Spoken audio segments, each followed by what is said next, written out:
안녕하세요. KCR 초대석의 한우성입니다. 봉사는 무관심이나 실용적인 이기주의를 거부하는 행위입니다. 봉사는 오로지 다른 사람을 위해서만 하는 행동이기 때문에 무관심이나 이기주의에 따위는 끼어들 수 없습니다. 프란치스코 교황님의 말씀이었습니다. 봉사는 무관심이나 실용주의적인 이기주의를 거부하는 행위입니다. 라는 말씀을 다시 한번 생각해봅니다.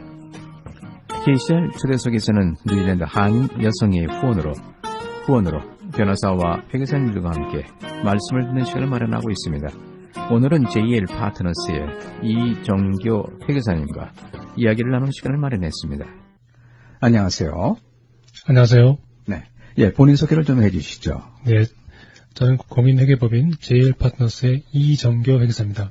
예, 현재 계시는 공인회계법인 JL 파트너스에 대해서도 한번 소개를 해주시겠습니까? 먼저 저희 회계법인의 구성원은요, 저와 정성호, 이중렬 회계사, 그리고 9분의 회계와 재무, 세법을 전공한 스태프분들이 계시고요.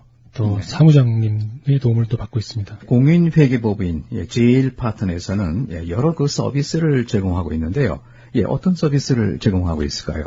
먼저 저희가 제공해드리는 서비스의 분야를 말씀드리면 네. 회계와 세무, 경영자문, 그리고 감사 서비스를 제공을 해드리고 있고요. 먼저 회계 서비스에 대해서 간단하게 설명을 드리면 기본적으로 이제 법인과 파트너십 그리고 개인 사업자분들의 연말 결산을 진행해 드림과 동시에 또 필요에 따라서 현금 흐름표, 예산서, 추정 재무제표 그리고 회계관리 솔루션 컨설팅에 대해서도 저희가 노하우를 가지고 있고요. 네. 그리고 필요하신 경우에 회계 업무를 아웃소싱을 원하시는 분들에게는 또 아웃소싱 서비스도 제공해드리고 있습니다. 그리고 세무 서비스 분야는 대부분의 사업을 하시는 분들이 필요하신 소득세나 법인세 신고, GST 신고 등의 서비스를 제공해드림과 동시에요. 세무조사 대비해서 사전에 세무진단을 진행을 해드리고 네. 그리고 세무조사를 받으시는 경우에는 지원 서비스까지도 도움을 드리고 있습니다. 네. 그리고 또 외국 법인이 한국의 법인이 뉴질랜드에 진출하실 경우에 자회사 설립과 관련된 그런 세무자문도 저희가 도움을 드리고 있습니다. 네. 그리고 경영자문도 물론 하시겠죠. 그렇습니다. 먼저 법인 설립하고 청산 업무 도움 드리고 있고요. 그 다음에 사업체 매매와 관련해서는 또 필요하신 서비스 제공해드리고 있고 또 직원분들의 회계와 세무 교육이 필요한 경우에도 저희가 별도로 진행을 해드리고 있습니다. 마지막으로 이제 네. 비영리 기관 및 자산단체 대상의 감사 혹은 또 리뷰 그리고 재무제표 감사 그리고 또 NZQA 규정에 따른 PT 감사라고 있습니다. 네. 진행해드리고 있고요. 그리고 기타 필요한 경우에 특수 목적의 감사도 진행해드리고 있습니다. 네. 이제 오늘 말씀해 주실 내용이 이제 이민사업가로서 이제 경쟁 우위 확보에 대한 말씀인데요. 경영자문이 아마 될 것 같습니다. 어떤 상일까요? 오늘 제가 드릴 말씀 먼저 일단 전략 경영과 그리고 네. 경쟁 우위를 어떻게 확보할 수 있는지에 대해서 말씀을 드리겠습니다. 이제 희소한 자원, 저희가 사업 환경에서 언제나 자원이 넉넉하지는 않은데요. 희소한 자원을 사업 활동에 적절하게 배분해서 사업자의 경쟁 우위를 창출하고 장기적으로는 초과 수익을 낼 수 있는 조직으로 만드는 것은 모든 경영자분들의 목표입니다. 하지만 사업 환경을 둘러싼 대부분의 요소가 시간의 흐름에 따라서 변화를 계속 반복하기 때문에 과거의 장점들이 오늘의 장점일 가능성은 지극히 희박할 것입니다. 네. 그래서 이는 사업의 분야와 규모 그리고 지역과 관계없이 기업의 내부와 외부의 상황이 늘 변화되고 있음을 인정하고 변화된 상황에 맞춰 목표와 방향이 수정될 수 있도록 지속적으로 사고하는 전략적 경영이 필요하다는 것을 의미합니다. 그래서 먼저 이민자 사업가로서 뉴질랜드에 첫 발을 내디디시게 되면 저희는 해당 업종의 후발주자로서 수많은 선발주자들과 경쟁을 해야 되는 상황에 놓이게 됩니다. 자원과 사업 환경, 네. 고객과 경쟁자 분석에 따라서 전략적으로 선택과 포기를 결정하지 못하신다면 이는 자칫 사업 실패로 이어져 소중한 경영 자산을 잃는 결과를 초래할 수 있습니다.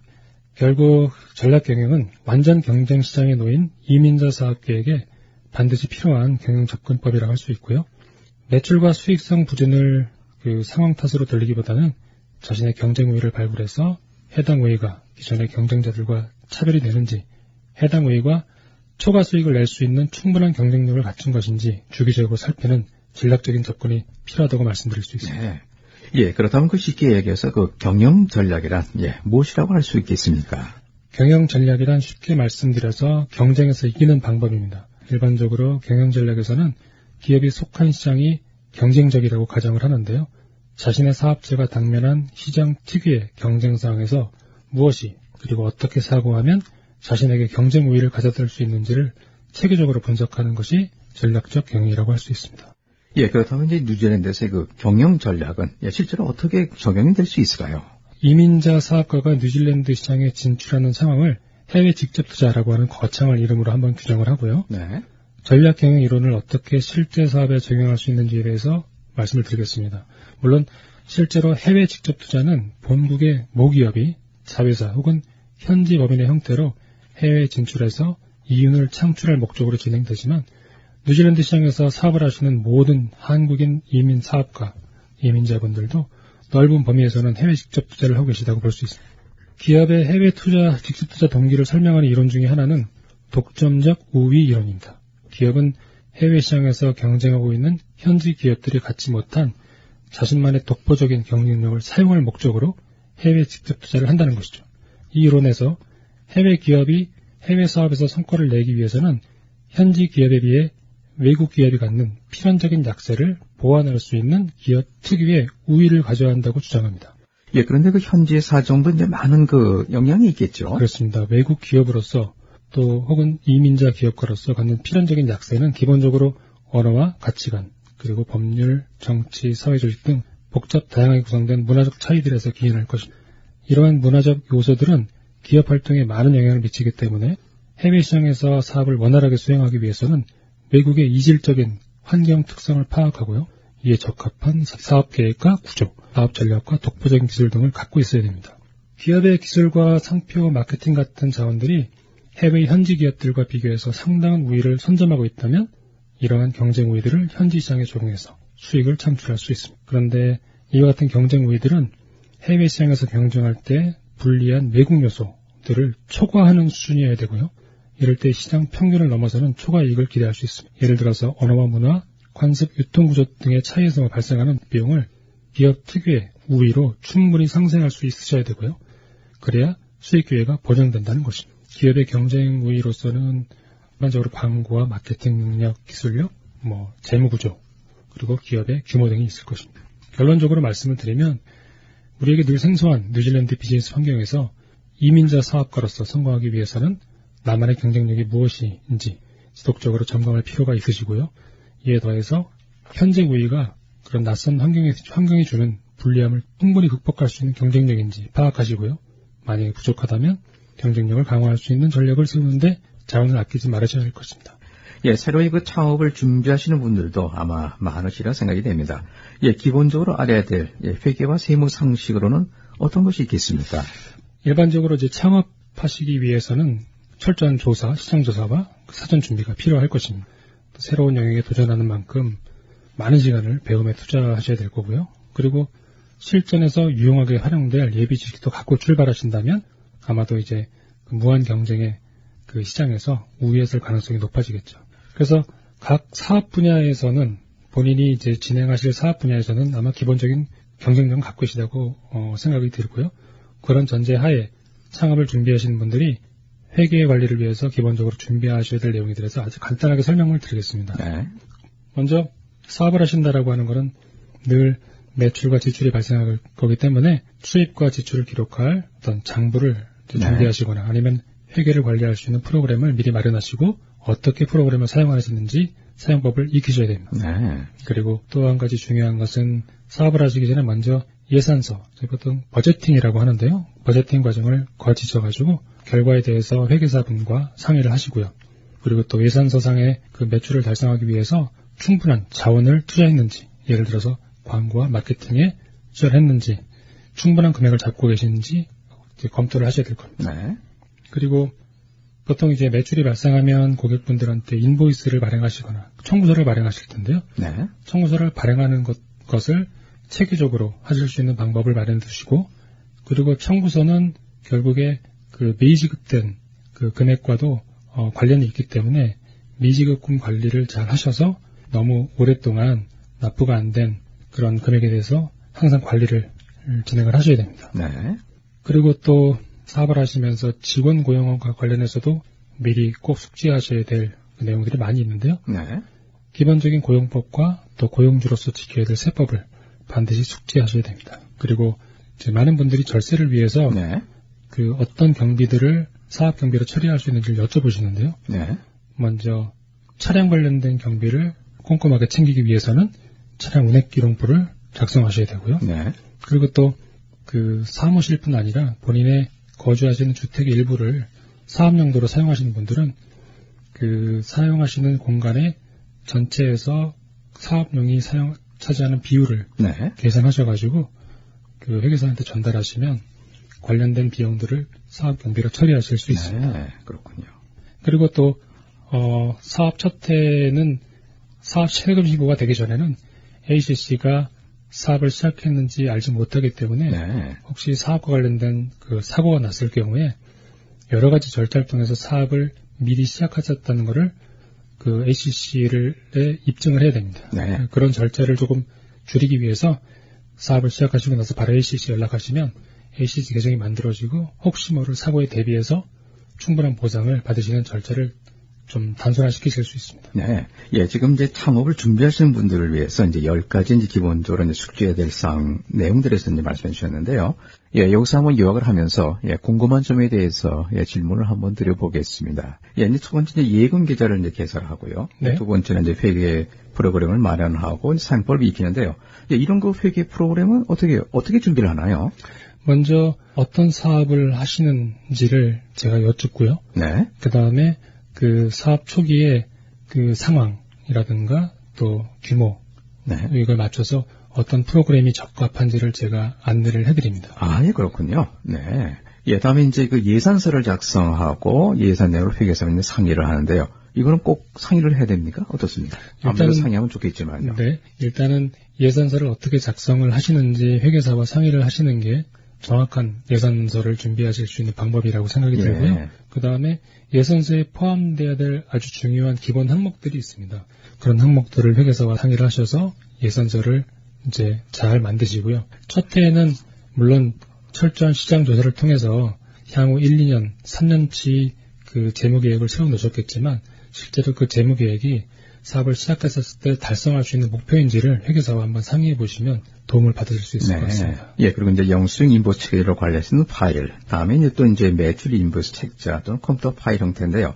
이런 파일들도 뭐 이렇게 보내주시겠군요. 그렇습니다. 어떻게 관리하시는 것이 그 가장 손쉽고 그리고 또 필요할 때 자료를 찾을 수 있는 효율적인 방법인지를 네. 제가 또 말씀드리고 있습니다. 네. 그리고 이제 6번째로 이제 자산 목록 장부를 이제 별도로 준비하고, 예, 사업 용도로 사용할 자산들의 객관적인 시장 가격을 증명한 서류들을 마련하거나 이제 공증을 받는다고 이제 말씀하셨는데요. 예, 이것이 어떻게 될까요? 그래서 제가 이제 그 부분을 말씀드리진 않았었는데, 네. 일단은 초기에 사업을 시작하시는 분들이 본인이 사용하시던 그런 자산을 사업 용도로 사용하시는 경우가 많이 있습니다. 네. 차량, 본인이 개인적으로 이용하던 차량을 사업 용도로 사용하시는 분들 같은 경우에 사업 용도로 사용한다는 것을 증명하기 위해서는 사업용 자산으로 등록하기 위해서는 그 시점, 사업을 시작하는 시점에 가치가 어느 정도 되는지를 파악을 해야 되거든요. 네. 그러다 보니까 이제 객관적으로 가치를 증명할 수 있는 방법을 좀 여러 가지 말씀드리고 있는데 차량 같은 경우는 기본적으로는 이제 차량 매매를 하고 있는 그런 인터넷 웹사이트, 뭐 트레이딩이라든가 아니면 차량 관련된 전문 웹사이트에서 대략적인 차량의 운행 거리, 차량 종류, 연식에 따른 대략적인 그런 가치를 금방 확인하실 수 있을 거라고 생각합니다. 가치에 대한 공증 절차라는 것은 사실은 존재하진 않지만 네. 그래도 필요한 경우에는 어떤 절차를 통해서 가치를 평가하셨을 때 가장 객관적으로 외부에서 볼 수 있는지에 대해서는 조언을 드리고 있습니다. 네, 그렇군요. 네. 이제 그리고 이제 아무래도 아마 절세도 이제 중요할 텐데요. 예, 어떤 점을 알아두면 예, 도움이 되겠습니까? 그래서 제가 오늘 말씀드릴 절세 부분은 보통 이제 많은 분들 또 여러 곳에서 들으셨던 절세라기보다는 네. 그 비용 인식, 그러니까 사업을 운영하시면서 경비가 발생하는 타이밍을 조절하시면서 절세를 하실 수 있는 방법에 대해서 말씀을 드리려고 제가 준비를 했습니다. 네. 보통 기본적인 절세는 수익이 발생했을 때 더 많은 분들한테 배분을 해서 낮은 소득 구간에서 과세가 될 수 있도록 이제 비즈니스 스트럭처를 준비하신다든가 아니면 바로 직전에 말씀드렸던 것처럼 경비를 빠짐없이 꼼꼼하게 챙기는 방법들에 대해서 말씀을 드리는데 제가 오늘은 이제 비용인식 타이밍 조절로서 네. 경비 처리를 절세를 하실 수 있는 방법에 대해서 제 말씀을 드리겠습니다. 네. 먼저 좀 이론적인 말씀을 드릴 텐데요. 회계에서는 거래, 보통 영어로 transaction은 발생 시점을 기준으로 기록이 됩니다. 그래서 발생이라는 의미는 회사가 미래에 돈을 받거나 또 돈을 지불할 가능성이 충분히 높아졌다는 것을 의미하고요. 현금을 받거나 지불하는 행위와는 구분이 됩니다. 그래서 일반적으로 거래의 기록 시점은 거래의 불확실성이 대부분 사라진 상품 또는 서비스의 인도 시점이고요. 이렇게 현금의 유출입과는 별개로 거래가 발생했을 때 기록하는 사고방식을 발생주의라고 합니다. 만약에 회사의 사업활동에 따라서 발생하는 수익과 지출 거래가 실제로 돈이 들어오거나 나갈 때까지 기록되지 않으면요. 회계정보 이용자들은 회사의 활동에 대해서 정확히 알 수가 없고요. 네. 이렇게 작성된 회계자료는 정보로서의 가치가 떨어지게 됩니다. 결국 발생주의는 돈의 흐름이 아니라 활동에 따라 거래를 기록해서 회사 실태를 재무제표를 통해서 적절하게 나타나기 위한 원칙이라고 할 수 있습니다. 네. 발생주의는 회계연도를 기준으로 뉴질랜드는 일반적으로 3월 31일이고요. 상품 또는 서비스를 제공받고 돈을 지불하지 않았더라도 거래로 인정받을 수 있는 경제활동은 이미 발생했으므로 이를 외상매입금으로 기록함과 동시에 해당 회계연도의 비용으로 인식할 수 있는 근거를 마련해 줍니다. 네. 어떤 사업가분께서 특정 해에 매출이 유난히 많아서 늘어날 이익을 조절할 필요가 있다면요. 먼저 올해 기준으로 봤을 때 2019년 3월 30일 이전에 발생했지만 네. 아직 지불되지 않은 비용들을 꼼꼼하게 챙기셔야 합니다. 이러한 비용들에는 전기, 전화, 가스 요금, 렌트비, 재산세 등이 있을 거고요. 3월 중에 사용한 서비스 요금에 대한 비용으로 인정받기 위해서는 아마도 그 인보이스의 발급 일자들이 2019년 3월 30일 이전의 날짜로 찍혀 있어야 될 겁니다. 네, 그렇군요. 예, 그런데 만약에 그 직원 이제 휴가, 보상금 등이 이제 3월분인데요. 예, 보통 이제 다음 달에 이렇게 지불하는 경우도 있을 텐데요. 예, 그런 경우는 어떻게 될까요? 회계연도 말, 그러니까 3월 31일 기준으로 직원에게 휴가 보상금 또는 보너스를 지급하려 결정만 하시고요. 네. 또 금액도 확정하셨는데 현금만 지출이 안 됐다라고 하는 경우에는 일반적으로는 이제 해당 회계연도의 비용으로 처리할 수가 없습니다. 네. 하지만 3월 30일 이전에 결정된 휴가 보상과 보너스를 새로운 회계연도 시작 후, 그러니까 4월 1일 이후 네. 63일 이내에 지급하셨다면요. 그 2019 회계연도 3월 31일 이전에 휴가 비용으로 처리할 수 있습니다. 네. 예. 시작 후 이제 63일 이내에 이제 지급하였다면 2019년 회계연도 비용을 이제 처리할 수 있다는 그런 말씀이군요. 네네. 예, 그리고 이제 외상 매출분 이제 회수가 안 되는 경우도 있을 텐데요. 예, 이럴 경우는 어떻게 처리가 될까요? 네. 외상 매출금 중 회수 가능성이 거의 희박한 부분을 저희가 보통 불량채권이라고 부릅니다. 근데 이제 이 불량채권을 회계연도 마지막 날인 3월 30일 이전에 실제 불량채권으로 분류를 하시면 경비 처리하실 수가 있습니다. 네. 근데 이제 불량채권으로 구분하는 절차를 저희가 보통 대손 처리한다라고 하거든요. 네. written off 한다고 하는데요. 예를 들어서 올해 2019년 4월 이후에 재무제표를 작성하는 그걸 결산하는 과정에서 매출채권의 회수 가능성이 좀 희박해서 대손 처리를 해야겠다라고 생각을 하시고 결정하시게 되면 직전 연도의 불량채권으로는 인정받을 수 없게 됩니다. 네. 그 의미는 실제로 발생은 2019년 3월 1일 전에 발생했지만 불량채권으로 처리하는 그 시점이 3월 30일 이후라면 전년도 비용으로 처리할 수 없다라는 얘기고요. 네. 그 불량채권으로 처리하는 그 판단의 그 절차와 그 결정을 3월 30일 이전에 진행하셔야 된다라는 겁니다. 네. 그리고 외상 매출금을 불량채권으로 판단하기 위한 기준은 다소 좀 엄격하셔야 되는데요. 일반적으로 회수 가능성을 합리적으로 기대할 수 없으셔야 됩니다. 네. 그러니까 그렇군요. 관련된 여러 가지 그 서류들을 많이 준비를 해두셔야겠죠. 네. 외상 매출금에는 이제 불량채권을 판단하기 위해서는 회수 가능성을 이제 합리적으로 기대할 수 없어야 된다는 이제 그런 말씀이군요. 예, 그 외에 또 고려해야 할 사항들은 있다면 예, 어떤 사항들이 있을까요? 또 발생주의 원칙에는 좀 어긋나는 부분이긴 하지만 준수비용, compliance cost를 고려해서 세법에서만 허용하는 규칙이 있습니다. 예를 들어서 소모성 물품들을 같은 경우에는 3월 30일 기준으로 사용하지 않는 물품의 총 금액이 5만 8천 불을 넘지 않으면 미사용분이 있더라도 재고로 분류하지 않고 이미 지출한 금액 전액을 비용으로 인정해 줍니다. 또 500불 미만의 소액 자산은 자산으로 분류하지 않고요. 지출 금액 전체를 당해년도에 비용으로 인정받을 수 있기 때문에 새로운 회계년도에 소액 자산 구입을 계획하고 계시다면 구입 시기를 3월 30일 이전으로 앞당기는 것도 한번 고려해 보실 수 있다고 생각됩니다. 네, 그렇군요. 예, 그런데 그 재무 비율이라는 이제 용어가 있는데요. 예, 이것은 무엇입니까?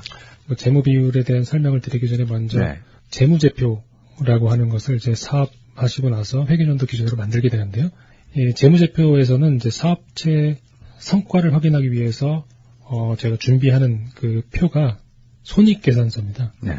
손익계산서를 보시면 이제 보통 상단에는 회사명이 나오고요. 그리고 해당되는 기간, 그리고 밑에 숫자가 시작되는 부분부터는 매출액과 그리고 원가, 상품 원가, 그리고 경비들이 항목별로 나열이 되는데, 네. 이제 그 숫자만 나열되어 있는 그런 표기 때문에 각 항목들이 어떻게 연결되어 있는지 보시기가 좀 쉽지는 않습니다. 그냥 기본적으로 매출이 얼마인지 그리고 마지막 란에 단기 순이익이 얼마인지 정도 확인하실 수 있는 거겠죠. 네.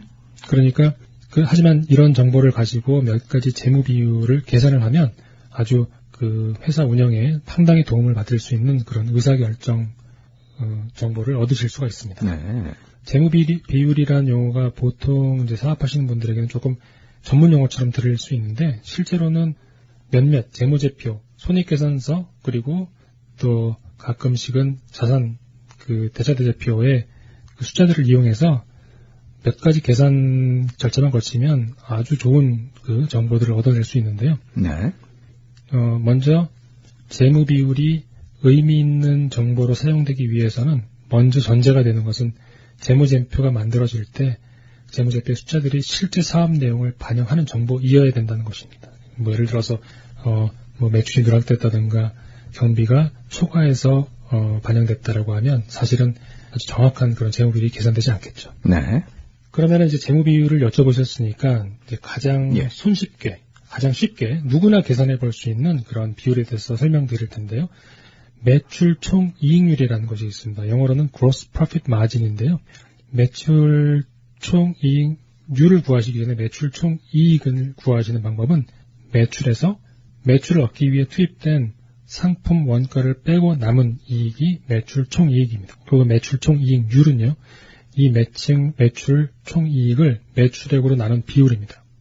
매출 총 이익률이 높다라고 하는 것은 판매를 위해서 매입한 상품이나 제품을 제조하기 위해 소요된 원가에 비해서 판매 가격이 높다는 것이기 때문에 그만큼 사업체의 상품이 매력이 있어서 고객들이 가치를 높게 인정한다는 의미입니다. 네. 일단 이제 회계사를 통해서 준비된 재무제표를 받아보시고요.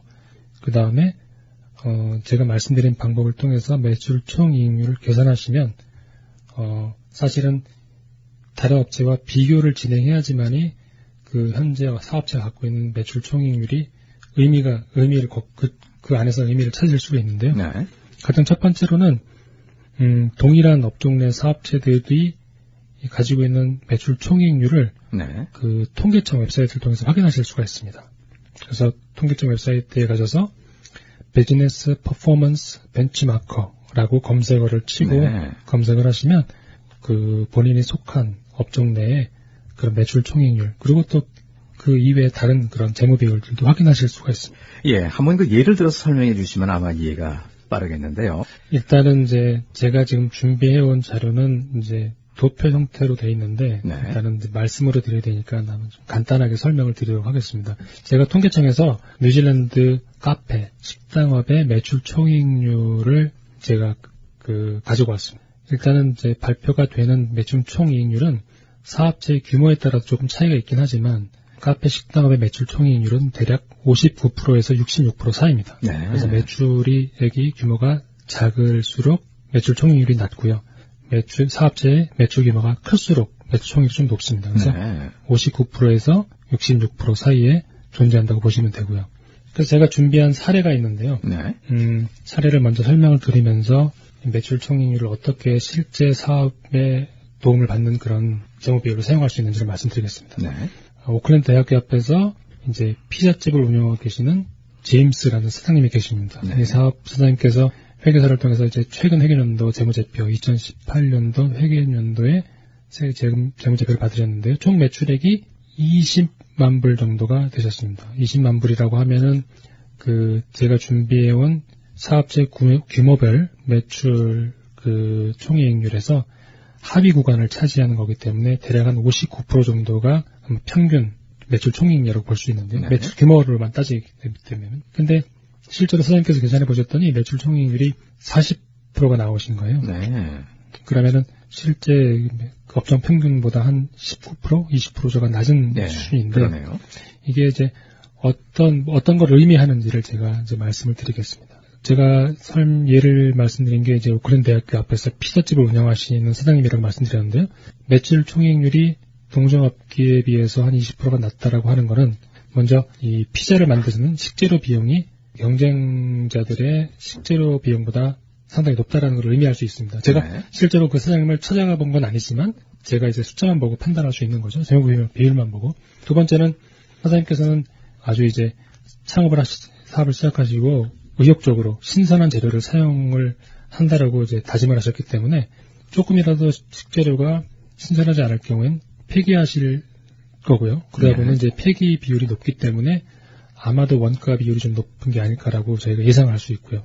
그리고 또 한 가지로는 경쟁 업체에 비해서 피자 가격을 아주 싸게 이제 책정을 하신 걸 수도 있습니다. 물론 이제 대학교 앞에서 사업을 하시는 분들 같은 경우는 대학생들을 주로 고객으로 사업을 하시는 거기 때문에 아마 높은 금액으로 이제 비싸게 이제 음식을 팔기는 좀 어려우신 거는 이제 이해를 할 수 있는 상황이겠죠. 그리고 또 사업을 시작하시고 나서 경쟁자들과 이제 많은 경쟁자들이 있기 때문에 조금 이제 시장 점유율을 좀 높이기 위해서 연중으로 할인 쿠폰을 많이 발행하셔서 디스카운트를 많이 해주셨다는 거죠. 할 수도 있고요. 그 다음에 또 한 가지로는 혹시 실수로 일반 경비를 식재료 구입 비용으로 분류하셨을 수도 있고요.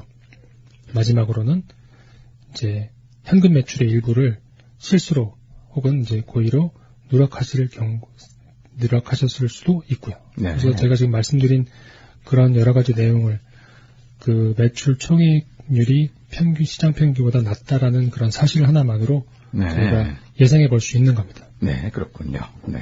그래서 만약에 제임스 사장님께서 우리 오클랜드 대학 앞에서 피자집을 운영하시는 사장님께서 학생 고객군에 집중하기 위해서 저가 전략을 선택하고 사업 초기에 시장 점유율을 늘리기 위해서 할인 쿠폰 발행과 같은 전략을 사용하셨다면 시장 평균 비율보다 낮은 매출 총이익률은 아주 자연스러운 결과라고 볼 수 있습니다. 네, 그렇군요. 하지만 평균 이하의 이익률은 사업체의 성장을 제한할 수 있기 때문에 식재료의 구입 비용을 점검해서 경쟁업체보다 높은 비용 구조를 갖고 계시다면 재료 구입처를 변경하시거나 또 음식의 질에 영향을 주지 않는 한도 내에서 조금 저렴한 식재료를 사용하실 필요가 있습니다. 한편 복잡한 음식 준비 과정에서 식재료 폐기율이 높다라는 원인을 찾으셨다면 또 준비 과정도 조금 바꾸실 필요가 있겠죠. 또 일반 경비로 분류가 되었어야 하는데 경비가 식재료 구입으로 분류됐다면 해당 거래를 정정하셔서 또 세무 감사 위험도 낮추셔야 되고요. 그리고 매출 총이익률이 업종 평균에 미치지 못하면 현금 매출 누락을 좀 의심받으실 수 있습니다. 그래서 실제로 현금 매출에 대한 누락이 전혀 없는데도 기준 비율에 미치지 못한다는 걸 확인된다면 불필요한 오해를 사지 않으시도록 매출 장부를 별도로 기록하셔서 현금 매출과 카드 매출로 구분하는 매출 기록을 남겨두어 증빙 자료로 사용하셔야 됩니다. 그런데 이제 사업의 경쟁 우위를 확보하기 위해서 이제 사업을 종료하고 사업처를 매매하는 경우도 있을 텐데요. 이런 경우는 어떻게 될까요? 이제 대부분의 사업자분들께서 비즈니스를 시작하는 단계에서는 아주 준비를 철저하게 하십니다. 본인이 보통 가지고 계셨던 직업과 그리고 경험을 통해서 얻은 노하우를 바탕으로 아이템을 선정하시고요. 그 다음에 사업 타당성도 이제 평가하시고 시장 조사도 하시고 재무 계획도 계획표를 만드셔가지고 이 사업이 잘 될 사업인지 또 어려운 사업인지를 이제 검증하시는 그런 절차를 스스로 거치시는 거죠. 네. 그리고 이제 제가 말씀드린 그런 분야를 문서화해서 사업 계획서를 만들어서 다른 분들을 통해서 어느 정도 또 제3자의 검증을 거치는 과정도 겹치시고요. 네. 그러니까 사업 초기에는 이런 절차들을 충분히 하십니다. 근데 이제 매각을 준비하시는 과정에서는 이렇게 시작할 때만큼 준비를 잘 못하시는 게 일반적입니다. 근데 이제 매각하는 것도 사실은 사업 시작하시는 것만큼 중요하고요. 네. 이제 종종 이제 규모가 있는 기업들이 사업 방향을 변경하거나 혹은 투자 손실 최소화하기 위해서 주력 사업을 전략적으로 매각하는 그런 이야기들을 접하셨을 겁니다. 네. 그렇기 때문에 초규모 사업자분들도요, 비즈니스 매매하실 때 준비를 좀 철저히 하실 필요가 있다고 생각이 들고요. 사실은 이제 이유는 비즈니스 매매를 하시는 게 그동안 땀 흘려서 일궈온 사업체의 가치를 평가받는 과정이기도 하지만 동시에 매매하시고 향후에 다른 비즈니스를 계획하고 계시다면 어떤 가격으로 비즈니스를 판매하셨는지에 따라서 비즈니스의 종류와 또 규모가 결정될 수 있기 때문입니다. 예, 이렇게 이제 사업을 매각할 경우에 어떤 그 전략단 검토가 이제 필요할 텐데요. 어떠한 검토가 필요할까요? 먼저는 이제 총 4가지를 말씀드릴 텐데 네. 첫 번째로는 회계사나 또 변호사와 같은 전문가들의 도움을 받는데 시간, 노력, 자원을 아끼지 않으셔야 된다고 말씀드리고 싶습니다. 네. 비즈니스 매매 준비를 위해서 꼭 만나야 되는 그런 전문가라고 하면 사업체 매매 중개인, 회계사, 변호사 등이 있을 겁니다. 뉴질랜드에서 비즈니스 매매를 전문으로 하는 업체들이 많습니다. 그중에서 대표적으로는 링크, 바커, 또 ABC와 같은 곳이 있고요. 상담을 먼저 요청하면 이제 컨설턴트가 실제 비즈니스 사업장을 방문해서 매매 절차, 가격에 대한 그런 기본적인 정보를 전달해 주고요. 또 회계사분으로부터는 이제 사업체 가치가 얼마가 되는지 대략적인 범위나 매각에 따르는 그런 세금 등에 대해서 상담받을 수 있고, 그리고 비즈니스를 매매하시게 되면 그 전에 이제 그 중개인 아니면 구입하실 분에게 재무제표하고 부가세 신고 자료 같은 거를 전달하셔야 되거든요. 네. 그런 것들을 미리 준비 요청을 하실 수가 있을 겁니다. 그리고 변호사를 통해서는 또 매매계약 작성, 그리고 임대계약 변경, 그리고 이제 기존에 고용을 많이 하고 계신 그런 사업자분들은 직원의 고용을 어떤 식으로 이제 바꿀지, 고용을 생계할지 아니면 해고 통보를 할지 등에 대해서 법적 조언을 받을 수가 있습니다. 두 번째로는 사업체 가격을 산정하는 절차인데요. 네.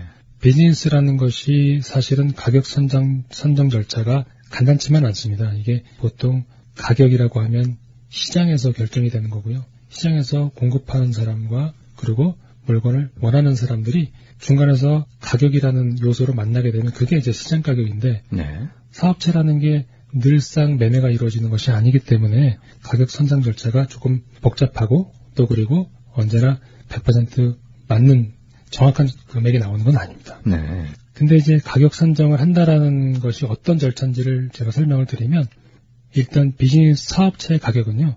사업체가 미래에 발생할 수익에 대한 그런 창출 능력을 이 금액으로 환산하는 절차라고 보시면 됩니다. 그렇기 때문에 보통 주위에서 아주 손쉽게 주당 매출액의 몇 배, 순이익의 몇 배수 이렇게 말씀하시는 것도 아주 틀린 접근법은 아닙니다. 그런데 사실 비즈니스 수익성에 영향을 줄 수 있는 요소라는 게 그 업종과 장소, 경제 상황에 따라서 다르고 또 소비자들의 기호가 유행이 늘상 변하기 때문에 그런 꼭 숫자로 표현할 수 있는 재무적인 요소뿐만 아니라 비재무적인 요소까지도 함께 다 고려해서 전문 업체를 통해서 사업체 가격을 평가받는 것이 아주 바람직하다고 생각이 듭니다.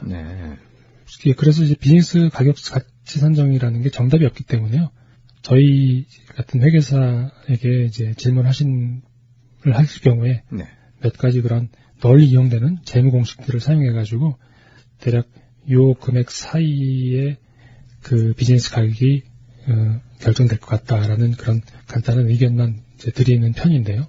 이 이유는 사실은 아까 말씀드린 것처럼 재무적인 요소와 비재무적 요소들이 모두가 고려해서 결정이 되는 그런 절차이기 때문에 비즈니스 밸류에이션 하는 전문가분들이 별도로 계십니다. 물론 비용이 많이 들겠지만 중요한 자산을 판매하시는 절차이기 때문에 반드시 이용하시라고 말씀드리고 싶고요.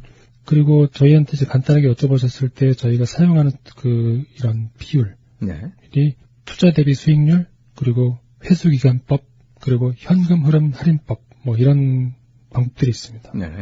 그리고 또 뭐 장비가 좀 많이 투자가 되는 그런 사업체를 하시는 분들은 그런 자산의 매각 가격으로 이제 비즈니스 그 가치를 산정하기도 합니다. 네, 그렇군요. 예, 비즈니스의 가치 산정을 위해서 널리 쓰는 방법이 이제 투자 대비 수익률, 예, 회수기간법, 예, 현금 흐름 할인법 등으로 이제 선언해 주셨는데요. 이것을 어떻게 뭐 간략하게 풀어 설명하신다면 어떻게 될까요? 네. 일단 먼저 투자 대비 수익률은요. 투자금 대비 사업체 연간 단기 순이익 비율입니다. 그러니까 투자금이라고 하면 사업체 구입가가 되겠죠. 이 금액을 계산한 다음에 은행 이자율과 비교를 해보실 수 있습니다. 보통 위험이 없는 이제 은행의 예금 상품에 동일한 이제 그 자금을 예치를 해놓으시고요. 발생하는 이자 소득보다는 당연히 높아야 충분히 투자의 가치가 있다라고 네. 보이는 거, 볼 수 네. 있는 거죠. 그리고 회수 기간법이라고 있는데요. 이거는 사업체 연간 단기 순이익을 기준으로 투자금을 사업체 구입가를 몇 년 안에 회수할 수 있는지를 계산하는 방법입니다. 네. 그래서 투자 사업체 구입가가 10만 불인데 그 사업체의 단기 순이익이 1년에 2만 불이다. 그러면 향후 5년 동안 2만 불씩 발생했을 때 5년 안에 회수할 수 있는 그런 투자다라고 판단하실 수 있는 거죠. 네. 그리고 현금 흐름 할인법은 이것도 마찬가지로 이제 사업체의 미래 단기 순이익을 추정해서요. 현재 가치로 환산한 금액을 사업체 가치로 보는 방법입니다. 네, 그렇군요. 그리고 이제 저희가 두 번째까지 말씀드리고 세 네. 번째는 이제 적절한 중개제를 찾으셔야 됩니다. 직접 사업체를 매매할 수 있는 어떤 그 네트워크를 가지고 계신 분이라면 모르겠지만 일반적으로는 이제 사업체를 구입하기를 원하는 사람들을 리스팅을 갖고 있는 또 중개자분들이 많이 계시거든요. 네. 그런 분들에게 조언받고 그런 분들을 통해서 구입하신다라고 그러면 아마도 계획하고 계신 그런 매매 가격보다 더 충분한 가격을 받을 수 있을 거라고 생각이 드는데 먼저 사업체를 본인이 운영하시던 사업체의 그런 사업체를 구입하고자 하시는 대상을 확인하는 그런 절차를 처음 시작하셔야 되는데요. 네. 그러기 위해서는 이제 그 사업체를 판매한다라는 것을 홍보해줄 적절한 이제 중개인 또 매체를 선택하셔야 됩니다. 사업체 종류와 예상 매매가에 따라서 어떤 대상한테 적합한 사업 형태인지 1차적인 판단을 하실 수가 있을 텐데 예를 들어서 규모가 지금 현재 하고 계신 사업체 규모가 상당해서 어느 정도 자금력이 있는 투자자에게 적합한 사업이라 그러면 해외 투자자나 또 투자이민을 준비하시는 분들을 대상을 고객으로 갖고 있는 그런 네. 중개회사를 선택하셔야겠고요. 또 가족 중심으로 운영되는 소규모 사업체라면 생계형 창업을 준비하는 구매자들이 주로 찾는 매체와 중개인을 고려할 수 있겠습니다.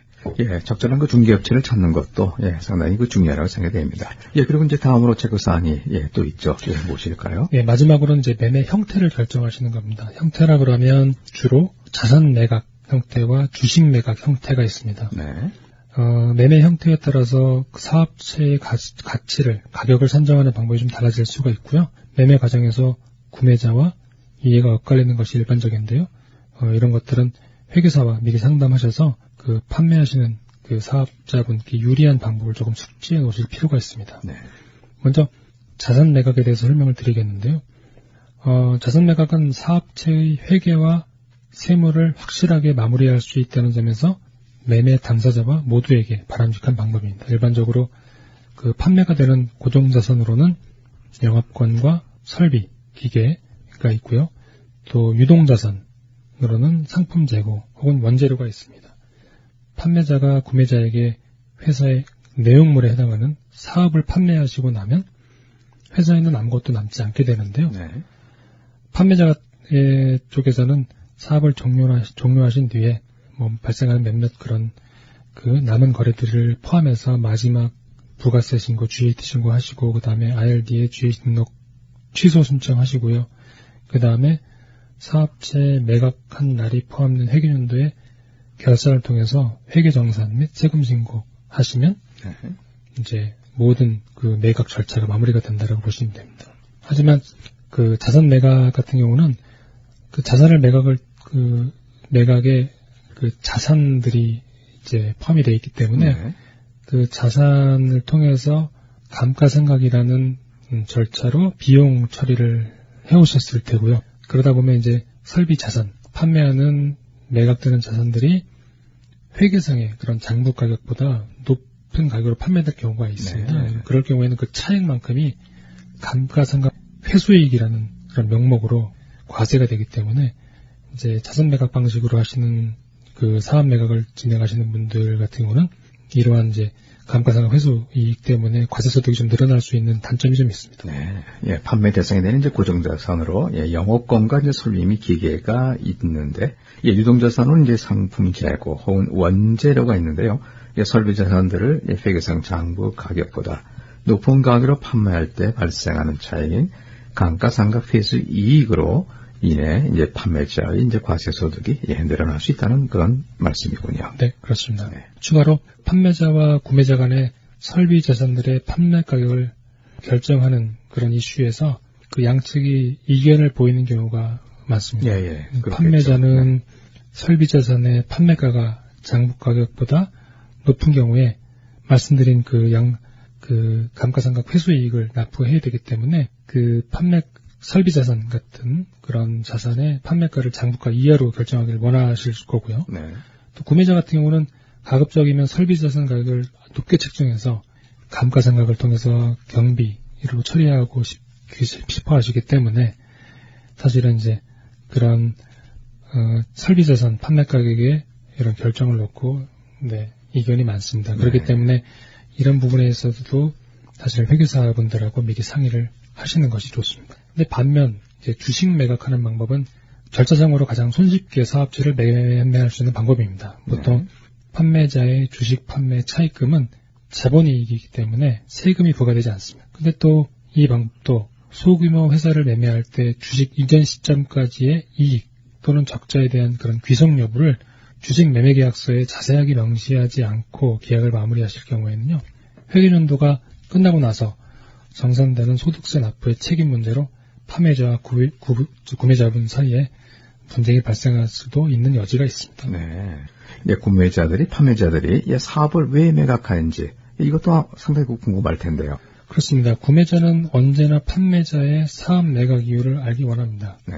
그렇기 때문에 사업자의 가격에 영향을 주지 않는 한도 내에서 합리적인 매매 이유를 설명하실 수 있어야 됩니다. 그리고 추가로 구매자를 위해서 회사의 연역, 구조, 운영 매뉴얼, 시장과 상품 등에 대한 그런 운영 지침, 또 매뉴얼 등을 함께 제출해 주시면 아마도 구매하시는 분에게 신뢰를 줄 수 있을 것 같고요. 또 이전에 말씀드린 것처럼 과거 한 3개년간의 재무제표, 그리고 향후에 추정 재무제표 같은 것도 준비해서 전달을 하시면 아마도 큰 도움을 받으실 수 있을 거라 생각됩니다. 네. 예, 지금까지 이제 경영 자문으로 예, 차원가 비즈니스 매매와 이제 관련된 말씀을 이제 해주셨는데요. 예, 혹시 그 청취자분들께서 예, 창업과 비즈니스 매매를 포함한 예, 경영 자문 및 예, 세법에 대해서 어떻게 문의하시면 자문이 가능하시겠죠? 예, 그렇습니다. 네. 어디로 하면 되겠습니까? 저희 전화번호는 09-480-3000번이고요. 제 이메일 주소는 jklee@jlpartners.co.nz입니다. 네. 예, 오늘 그 여러 경영과 관련된 좋은 말씀 감사합니다. 네, 부장님 감사합니다.